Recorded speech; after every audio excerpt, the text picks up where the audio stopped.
Hey there. Thanks so much for coming over to hang out on a limb with Gabby Allen. We have Roxanne Dunn today. I am so excited to talk about mystery and all things writing. As always, I have one question pretty much prepared, and the rest just is on a roll. And so, Roxanne, first of all, thank you for being here. So excited to have you. It's my pleasure. I'm tickled Awesome. about this. I am too. And then, so my question then is, what is it that you do and how do you do it? I write mysteries. Actually, I write a couple of things. Okay. And I'm going to be branching out in the nonfiction world very Oh, soon. But I started writing for Pacific Yachting Magazine in 2007. I write a monthly column. It's the galley column. And I so I write a short personal essay, something about boating, and then okay. a recipe. Oh, yeah. Um, so I've been doing that now for 12 or 15 years, and it's great fun.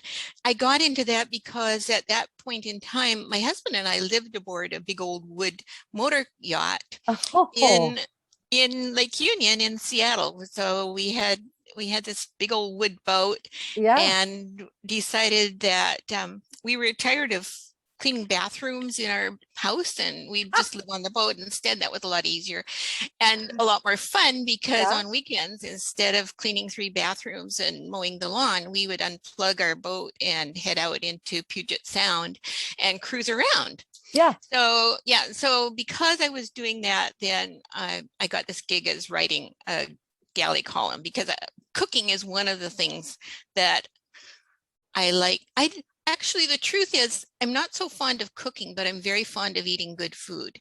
And the best way to get You good food are not alone. is to make it. Yes.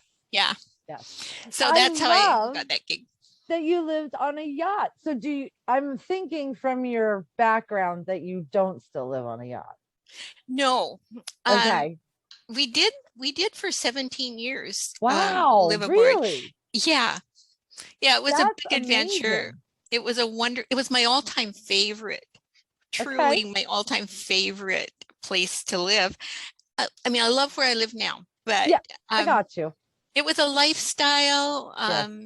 It was totally fun. And our boat was moored on the north side of Lake Union. So we looked across the lake at downtown Seattle. So we had all Yes. those lights.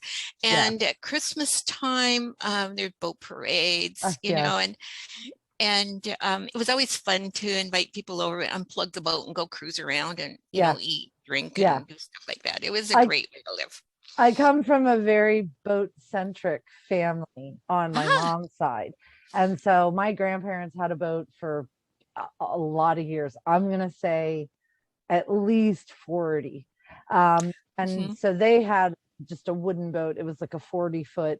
mhm, So it wasn't a yacht or mhm. anything. But and Oh, my it's my a yacht, actually. oh, is that That considered a yacht is yacht? just a fancy name for boats. Okay. I think as Okay. long as it's bigger than a rowboat, you can call it a yacht. Interesting. Okay. So I was not always part of that because we lived elsewhere. But my aunt and uncle live on a boat now in Chula Vista, and Oh, they do the cool. same thing. Yeah.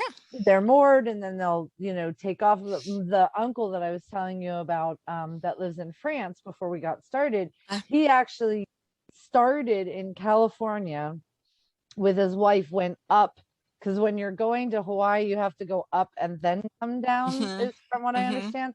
Yep. So they went to Hawaii and then they kept on going and they got bored in Virginia. So they pulled in and bought a house. Who does that? Okay, Who well, does whatever that? works for you. Yeah. I love boat parades though. Oh my Mhm. gosh, in Venice Beach up in California, they have an amazing boat parade. So do you put any of that in your mysteries? Are they set? I have not had a chance to read any of your stuff, and I'm definitely, it's on my TBR list. But do you use those kinds of things in your mysteries? Not exactly. Although Okay. in Murder and Rehearsed, my first one, it came out just about a year ago, actually. It's my debut. It's It's very set pretty. on a, thank you. It's set on a high mountain lake. Okay. Um, sort of up in the North Cascades of Washington State. And there's a lot of boating in it because on the lake, everybody has boats.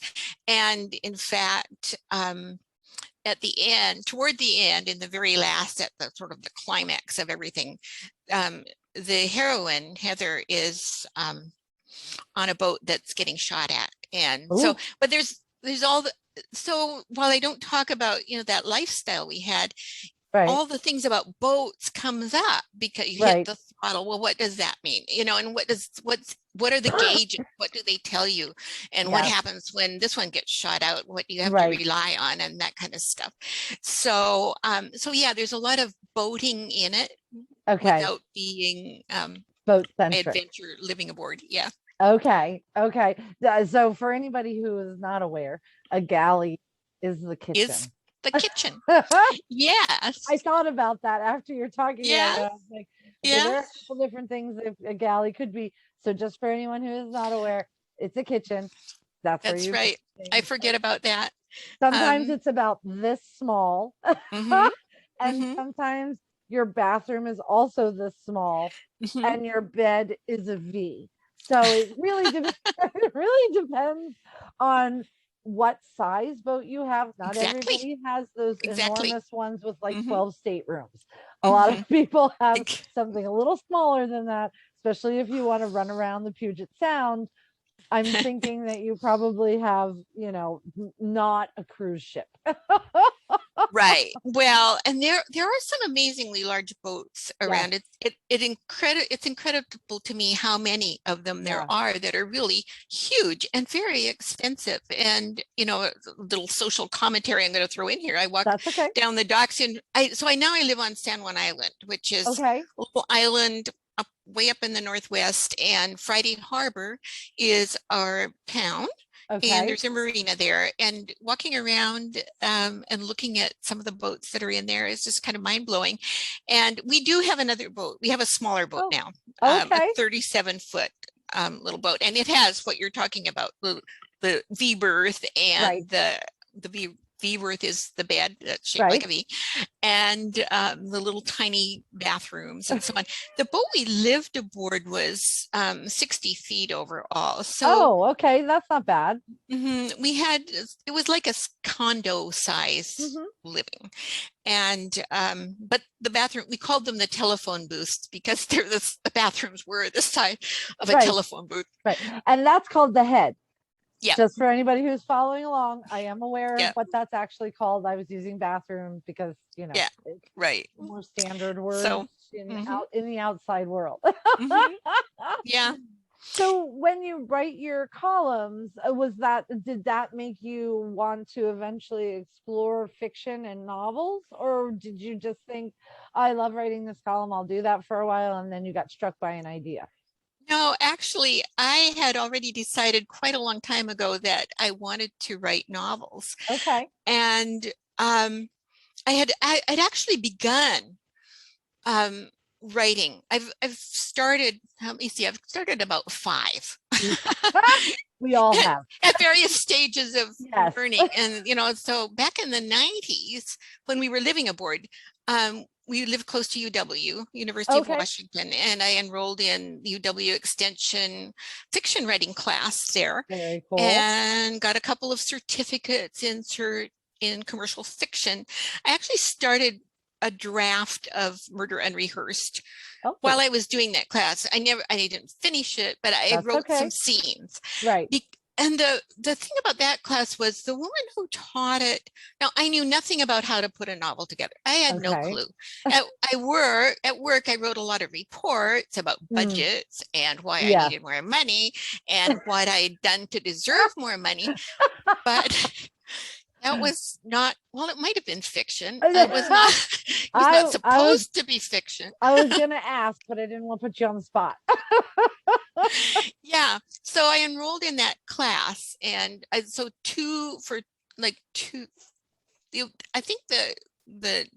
although UW was on a quarter system, I think the adult thing was 2 quarters or 2 semesters or something. Anyway, I did that, for 2 years Oh, and wrote wow. various things. And so I was trying to get some traction to get my novel going. Hmm. And the reason I started writing the galley column was a friend of mine, a dear friend of mine, who is still a dear friend and who also writes mysteries now, um, Awesome. got a job as editor of Pacific Yachting magazine because they were Oh. planning to, so Pacific Yachting is published in Vancouver, Canada. Okay. And they were planning to expand into Washington State and Oregon and start Awesome. a branch. And so Yeah. they hired Okay. my friend Jeff Briggs to edit that. And so he took the job, and I was working full time. Um, my job was often more than 40 hours a week. I was very busy. I Yeah. have family. I have grandchildren who were tiny babies that I helped look after as much as I could, and all kinds of things. And Right. but he kept saying, I need help. I need help on this magazine. I have to put out a magazine in 3 months. Would you please write the cooking column, Something. the galley column, please? And I kept Yeah. saying, no, I don't want to do that. I want to write a novel. But finally, he was so desperate that I did it. And that's how it started. And so I'm still doing it. And there's nothing wrong with that. So during the podcast, a lot of times we've talked about, how you get a foot in the door or how you do things. And personally, I started writing for a magazine called Country Living out Oh, of like Inland Empire, which is between LA County and San Diego County. And my mother in law was the graphic designer. She physically put the magazine together, and mhm. she's like, we need articles that'll bring guys in. And I was like, oh, okay. What exactly does that mean? And she's like, well, I need you to be a guy, and I need you to write articles about antique cars. All right. Well, I don't know anything, but I'll go find stuff out, because so that area is very into antique cars, lots of antique car shows and that kind of thing. So I did research. I changed my name to M. Simon Penner, and I wrote articles for like 2 or 3 years about antique cars, Aston Martin, Ford, and where Porsche Oh, how fun. started, and all that kind of stuff. But it also gave me the ability on my query letter down at the bottom. You have that. This is Exactly. why you might want to take a chance on me. Originally, that paragraph said I wrote the high school alma mater for the school that I go to. And then I got to say, and I also have actual query, actual work experience, because I actually met an editor years later, and I was telling her about that I used to do that, and she's like, oh my gosh, was that you? We still talk about that today. I was like, are you That is kidding so me? She's like, fun. That no, is we so were fun. like high school alma mater. Like, I don't know if that qualifies you to write a novel, but we'll try. And so that kind of stuff it's good experience. It really is. And it forces you to like learn structure and Mhm, sentences. And mhm. we've read, I'm sure that you've read a lot of books. You read a lot, but you don't Oh, yeah. necessarily pay attention when you're a reader. You don't necessarily pay attention to paragraphing and commas and dialogue, and that you just read it. But when you need to get into the nuts and bolts of how to present a manuscript, hoping that someone will take a chance on you and publish it, that's a whole different ballgame. Exactly. Yeah. Exactly. And writing the column is a discipline of its own because I have a set number of words. Yes. And so I have to convey something that hopefully my readers will be interested in, and Yes. then segue into, and here's what I cooked, Right. when we were storming around Victoria and going to Butcher Gardens and stuff like that, and why Right. I cooked that particular thing on that particular day, and then present the recipe. Right. So yeah, it's a discipline, and how to be succinct and make every Mm, word count is, yes. I think, what I really get out of that. So my writing tends to be spare, That and works. um, a lot of people so in my first critique group, when I was first trying to write my novel and so on, complained that I didn't give enough. They need, I kept hearing, well, we need more weather. We need more this, we need more that. And so I had to learn, how much is enough. And that's actually part of what I'm still working. It's something I struggle with all the time. I think all writers do. When you stop, Right. is it you put in 3 details or 4 details or just say one? Well, and I know some people, so like years and years ago, I did this class, actually in Seattle, funny enough. I was at a writers conference up there, and the guy was teaching the 10% method. So his thought was, you overwrite the book, and when you're editing, you're always going to take at least 10% out. Oh. And I was like, okay, nope, that's not me. I underwrite.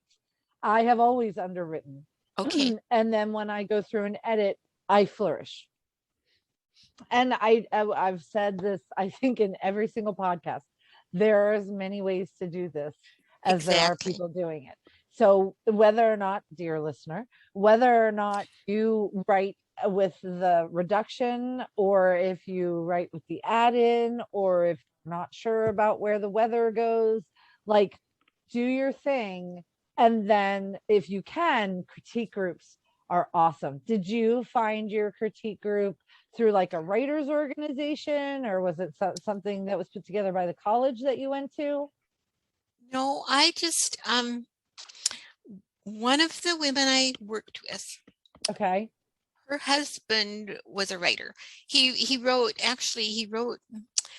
for one of the big wire services. Oh, okay. I reported on baseball games and stuff like that. Got it.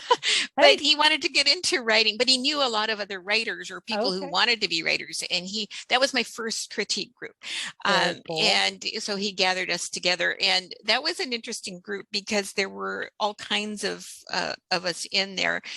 There was a woman who wrote erotica, and we all sort of suspected that it was autobiographical. And in fact, we were pretty sure it was autobiographical. And there were times where we all went, don't tell us anymore. That's way too much to know about you. You're like, I don't want to know. Like, here's your pages back. And then there was a guy who wrote about tripping out on drugs once in a while. I'm like, okay, well, those are all experiences that I kind of keep to myself. But hey, not always a sharing kind of thing. That's interesting, because I'll tell you, every critique. So I started out in romance, and I started out in, it's kind of true. So I started out reading a lot of romance. I wanted to write a mystery. No one had ever told me that cozy mysteries were not supposed to be sexy. And so I wrote sexy cozy mysteries. I wrote 5 of them. I love them to this day. The Wild Rose Press actually is the second publisher for them, because the first one went out of business. And I went to Rhonda, who is one of the owners, and I was like, hey, what do you think? And she's like, bring them, send them to me. I want to see them. And so I sent them to my editor, Nan, and Nan was like, oh yeah, we're doing this. And so no one ever told me that wasn't allowed. Then I started writing, or I started getting into more traditional cozy mysteries, and the editor was like, you can't use that word. And I was like, what? And she's like, no, we don't use that word. And I was like, oh, okay. So I started in the vein that I was talking about. As a reader, sometimes you don't pick up on specific things because you're not looking for them. So I started reading a lot more cozy, traditional cozies, with an eye towards what is it that they're doing. And I was like, oh, okay. Yeah, no, I understand. I totally went off. And I'm fine with that, because now I'm writing what they're calling rom cozies. So it's a rom-com with a cozy for Kensington under the Gabby Allen name. And so I'm eking back into, I mean, I've never stopped writing them. I just curb myself when I'm editing them. There you go. Well, we were chatting recently. The Wild Rose Press has chats on Tuesday evening with Love editors, them. and they are searching for hot romance these Yeah. days. Yeah. So Who who knows? knows? Who Who knows? knows? Well, Yeah. and I think, so the point, I'm sorry, I totally got off track there. I do. It's just who I am. It's okay. Just a I conversation. went with you. I appreciate that. I really do. But so my first critique group was very romance centric. It was Mm, all romance. And so I also had somebody who wrote erotica. I had somebody who wrote romantic suspense. I had somebody who wrote dystopian fiction. And so that though was the romance, at least was still in my wheelhouse. So I've never really experienced what you're talking about, having to do something that's completely outside of what it is that you're doing. Did you find that it helped to have opinions from people who didn't necessarily read what you were writing? you know, I thought, so here's what I think. I think writing is writing. Yes. And what you're always striving to do as an author is put words on a page that convey what's in your head to somebody else's head. Yes. And frankly, I kind of like having other genres. Now in my current critique group, there are two of us who write mysteries, Okay. and one's writing pretty much mainstream historical, Okay. two or more mainstream historical. And we did have for a while a young adult writer who I Oh, thoroughly enjoyed. Actually, oh, when I knew I was going to come on your podcast, I downloaded By Fair Means and Foul to my oh. Kindle and read it, and Thank it you. just reminded me of reading the young adult stuff that Yes. Kevin, I can't remember his last name right now, was That's writing. okay. And I loved it. It was Well, so thank you. fun. It was Thank so you. fun. And I think I don't think I exactly pick up that and use it in my own writing, but Yes. it's a tone that I like. I like Yeah. humor. I Yeah. like the fact that there's good guys and there's bad guys, and the Right. good guys are going to win. Yes. And so, no, I like the diversity actually. Yeah, no, and I totally appreciate that. I honestly can't imagine having a critique group that everybody does the same thing, because I think different people are going to write differently anyway, but once you start moving into like the story structure of a horror is much different than the story structure of a Right, contemporary romance or a right. mainstream historical. And so when you get ideas from people who their story structure is different, it can really bump your writing, I think, to a different plateau, because you're like, oh, okay, no, I could totally do that. Or thanks so much, not going to do it, but I appreciate what you just said.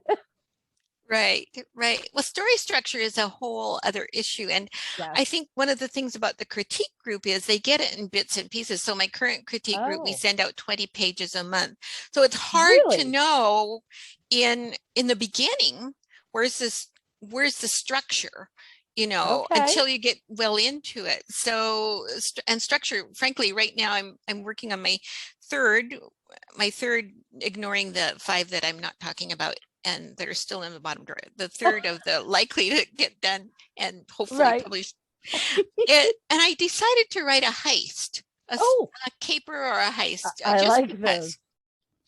And I have no idea how to structure it. So, I Okay. went and bought Save the Cat, that Yeah, book about how to do that. And I've got, books up there on the shelf about novels and we all plots do. and so on.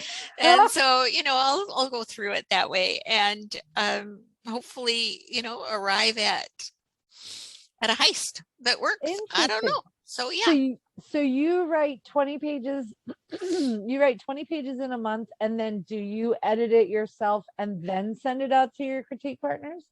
Oh yeah. So yeah, we can send up to 20 pages. That doesn't mean I Oh, actually write 20 oh. pages. Sometimes I write 20 pages. Okay. Actually, Okay. and so right now, because my second book is just coming out, The Murder Undetected. And so starting in April, until just about 3 weeks ago, I Okay. was heads down on editing Right. and, sending it back and forth with my editor to get Okay. that all polished up and ready to go. So I barely wrote anything Oh, okay. new except my galley column in that Right. period of time. And but I had already started it. So what I've done now, what I'm doing right now is I've gone back to the beginning because it's been a while since I worked on it. Yeah. I've kind of forgotten. I I do do that. remember I do remember how handsome some of my characters are. Of That course. stuck in my brain. But I started over again, and I always, the first chapter is like, so I have now got Yeah. 4 versions of the first chapter. I've got to I go on. yeah, yeah, you have me there. The reason that I'm asking is that I'm so very interested in the way that you do this because I, for my critique markers since the dawn of my career, I have always written the entire book and then I send it to them. Oh, I I see. have never done pages. I think because so in the same way that you're saying, I don't quite know where I'm going with the first 20 pages. I tend to change my beginning once I get to my ending. So Uh, instead of sending them a beginning that I don't really know if they're going to like, and if I'm going to like, I write the entire thing and then I'm like, here you go, send it back to me when you're done with it. And then I take everybody's critique, I put them in, and then I send it to my editor at the Wild Rose Press, and then she edits it. So, do you have anybody who reads it at the end, like a beta reader or anything yeah. like that? hmm Oh, okay. Yeah. So Cool. yeah, I love it. so at this point, what I'm looking for when I get back my critique is what am I conveying in this scene? What are you getting? Is it clear? Are the characters, behaving consistently? Right. Is their voice clear? Are they Okay. distinctive? All of those kinds of things. Right. And so when I get it done, yes, I had 6 beta readers for Murder Undetected. Okay. And one so 2 of them are English teachers, Ah. high school English teachers, and one They of give you a the one grade. She's like, you get a yeah, B plus for this one. Thanks for yeah, trying. yeah, and they're all critical readers, and they Okay. all read a lot of mystery. So Awesome. yeah, so when I send it to them, then I'm looking for plot problems. Well, Got I'm it. looking for everything, of course, but Yeah. and I did have only one person. So critiquing is interesting because Yes. generally I think, well, if 2 or 3 people think that, I'm definitely going to change it. But if only one person thinks that, well, what the heck? But depending on who that person is, Yes. and the person who said it is somebody who just reads everything, and she's Yes. very critical. And she said, well, you've got a problem here. Like, this person wouldn't know at this point in time, blah, blah, blah, blah. And I Right. went, well, that means I have to move a whole bunch of stuff around. But she Crap. was right. She was right. And so I Yeah. moved all this stuff around. I asked her to read it again. She did. Um, and yeah, so, Yeah. It's and then very interesting, I think, to a lot of people. I haven't talked much about this, and I might have to bring you back on so that we can do like critique I'd as love to. a central theme of our Yes. talk, because it's something that a lot of people want. They don't necessarily know what it is that they're asking for. And I am called Bloody Misty when it comes to critiquing, because 9 times out of 10 there's a pretty long red line all the way down, because I'm not telling you what's wrong with it. I'm asking questions. And I will ask questions. And then even if you answer it 2 paragraphs later, I'll say, okay, thanks. Because I want you to know when I wondered. And I want you to make the decision of Mhm, that is when I mhm, wanted you to mhm. wonder, or I didn't want you to do that, or it's too far away, or it's too close, or whatever. And so I'm not so awesome at commas and capitalization and where the hyphens go. Don't ask me for that. But as far as story, I am your girl when it comes to that kind of stuff. And so I just, a lot of people will be like, so I want to get a critique, and then they're upset when you critique it and it's not perfect. And I'm like, but didn't like, would you rather I not tell you so that you hopefully get published and it's not the best book? I have had comments like yours, and I'm like, ooh, don't, I know you're right, but I don't want to do all that work, but I will. Not happy about it, but I will. And I think some people go in thinking that if somebody's just going to go through and like change a couple of commas and it's going to be awesome. And I'm like, yeah, well, good luck with an editor at a house then, because that's generally not how that works. Exactly. Yeah. Exactly. Yeah. So we'll Yeah. have to do that though, because Well, I would love to have a conversation about critiquing.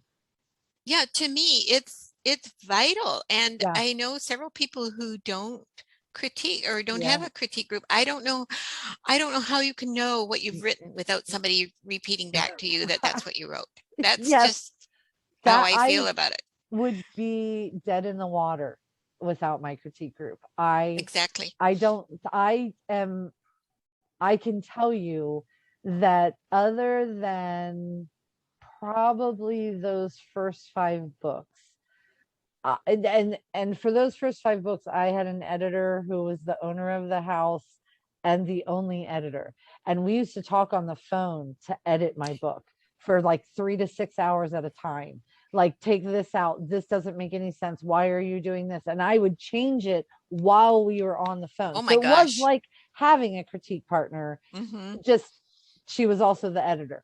I learned gobs from her. I will never, ever, ever have somebody like I had with her. Her name was Rita Allen, and she ran Dramar Publishing. It was an amazing experience. But you get into Wild Rose Press, you might not have quite that. You get into Kensington, which is where I am also at now, along with Wild Rose Press. You need to be able to hold your own. And being able to hold your own means that you have to turn in a manuscript that's pretty darn close to awesome, because they have a lot of people trying to get in that door. And if they have to fix everything over and over again with you when you could have done that yourself ahead of time, they're going to wobble. And Exactly. so, yeah, no, I'm totally on board. Ever since I moved to Pennsylvania, so for the past 16 years, I have never sent out a book that did not go to at least 3 other people. Yeah. I just can't imagine it Now, at all. now I'm amazed at the number of books you've written. There There are are a lot. many. And Yes. and I have to say, I've just only read the one. I love the fun of it. Oh, thank you. They're The all like that. Yeah. Well, I am very irreverent when it comes to things. And I love heroines who are very flawed and are aware of it, and also own it and embrace the fact that they're flawed. That is, I think, if you're looking for the core story from me, it's going to be that, and it's going to be that they're funny. And that's just, those are the 2 things that I do. so who do you believe? Whom do you believe? Is it whom or who? Anyway, your primary audience for that series. That's the Magically Suspicious Magically Mystery Suspicious. series. So Who do you I'm think? I have actually, so they're romance readers, there are cozy mystery readers, and there are paranormal readers. And they all mix. It's kind of a fringe of each piece. Right. I would say that maybe 60% of my readers will follow me in whatever it is that I'm doing. Um, but the other 40%, like, there are people who don't like paranormal at all. But I have readers who are in their 20s, and I have readers who are in their 80s. So I really write for me, and then they end up loving what I'm doing. That's big, very cool. I'm going to be one of your fans and Oh, start well, reading more thank you. because there, that's what there is so much serious stuff in the world. Yes. It's just one of those things that, you turn on the news and you kind of turn it off again. I don't Yeah. personally, I stopped I watching the understand. news quite a while ago, but I can only except do to so try to much. keep abreast. Yeah. Yeah. I Yeah. need, and a lot of people need Yeah. levity and Yeah. humor, and we need to laugh. Right. We need to play. Right. And in my opinion, that's something that these days it's kind of missing in a lot of people's lives. It can be. Yeah. And so, yeah. Absolutely. Well, and for um these books too, I'm going to date myself here, but I've always called myself Calgon. I'm going to take you away. Come on over, give me an hour or 2 hours, 20 minutes, whatever, and like enjoy, just retract from the world itself, get into your bath, either mentally, physically, both, literally, whatever you want to do, and just let me entertain you, because there is a lot out there, especially now. There are a lot of things going on, and I think that people need to be able to immerse themselves in something that's not them, and is not affecting them, and with characters that they would love to have coffee with, or go on a car ride with, or something. And so I used to joke that I would be here when we were back to the light side of the moon, because there was a period there, especially in the romance genre, where everything was very, very dark. People wanted very, very, very damaged alpha heroes that I don't write. Yeah. And I still had people reading my stuff, but it was not as many as read it now. Because I think that there was a shift in people don't really want as much dark. If you already write the dark and they're already a fan, they're totally on board with you.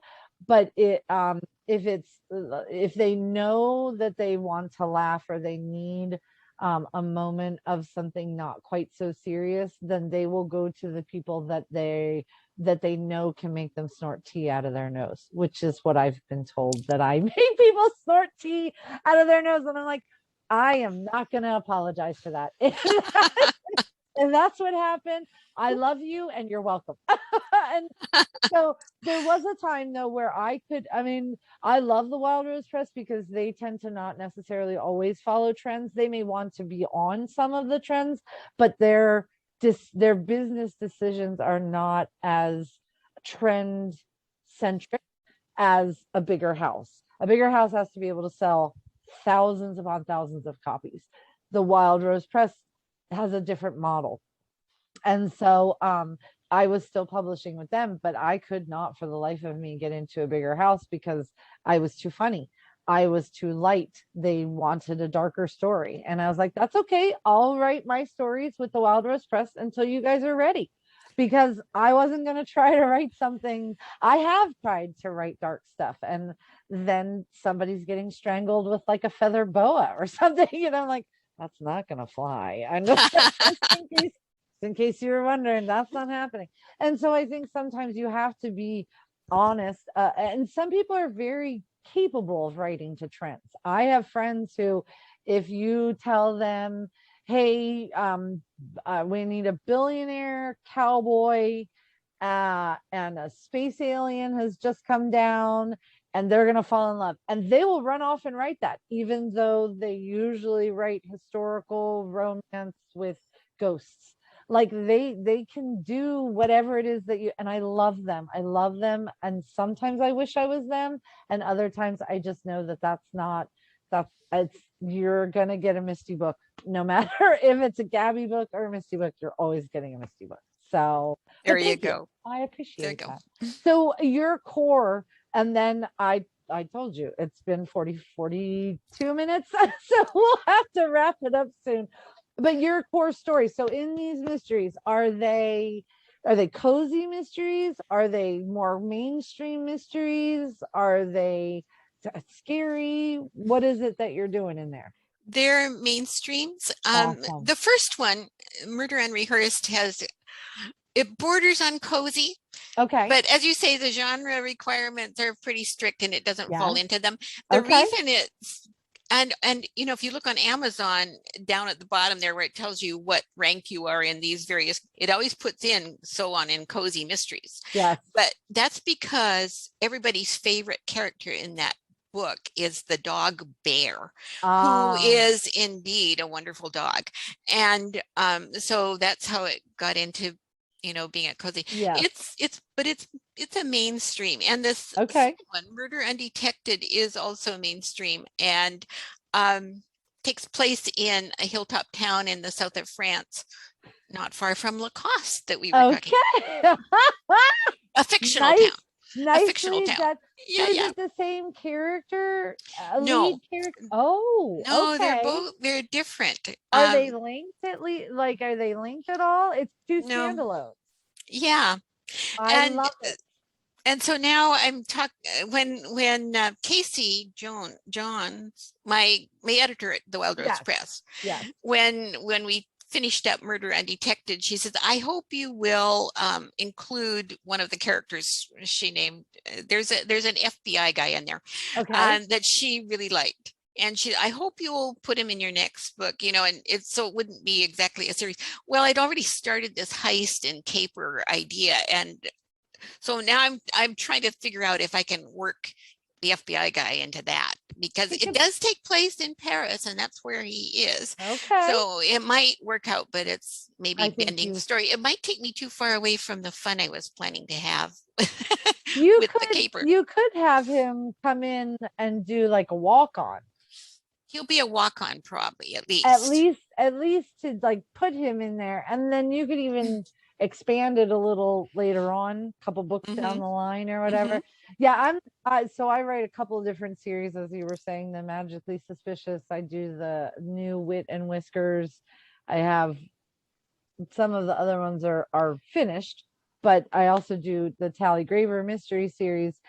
And there's a part of me that's like, oh, the lure of a single title. So exciting. I have been exploring that option because there's a lot of keeping a whole lot of worlds in my head. Because when I'm writing Magically Suspicious, that's one world. Tally is a different world. Wit and Whiskers is a different world, and I'm like, whose eyes am I talking about? And is this cat or a girl? Right, you need your cheat sheet. Yes, and I do. I have an Excel spreadsheet that like gives me the lowdown, and I'm like, oh, there's a lot of stuff up there. And sometimes I think, oh, I'd love to write a standalone where it's just done. At the end of the book, it's done. Well, and that's part of the challenge that I think about is how do I make these characters continue to be interesting and to have more adventures than any normal person would ever have. Actually, yeah, one of the other characters in Murder Undetected is showing up. She's got a cameo in my new book. I love it. The bad girl, the one who was going around murdering people and getting away with it. She's a chef, and she shows up. Okay. Yeah. I will definitely have to look for that. I am so very excited. And now we're at 46 minutes. So no. Like I said at the beginning, this has been a blast. We need to get the next one scheduled because I would love to. I've had so much fun. I'd love to do it. I have had a blast too. Thank you so much for coming on and for being awesome. And so tell us where we can find you, and then when is Murder Unleashed? You said Murder Undetected. Undetected. I'm sorry. It's the second one. Yeah. Murder. When does that one come out? September 29th. Ooh, will be released on that day. It's available now on Barnes and Noble and Amazon for pre-order in both the Kindle and print book. And then it's distributed by Ingram from Wild Rose Press. So it'll be available wherever books are sold. And my website is www.roxannedunn.com. Okay. And I'm gonna, for anyone who's listening, the links will be in the description box. So make sure that you pop over and let's give Roxanne some love and figure out what's going on in her world, because I bet they're going to be a blast. definitely will be moving you up on my TBR pile.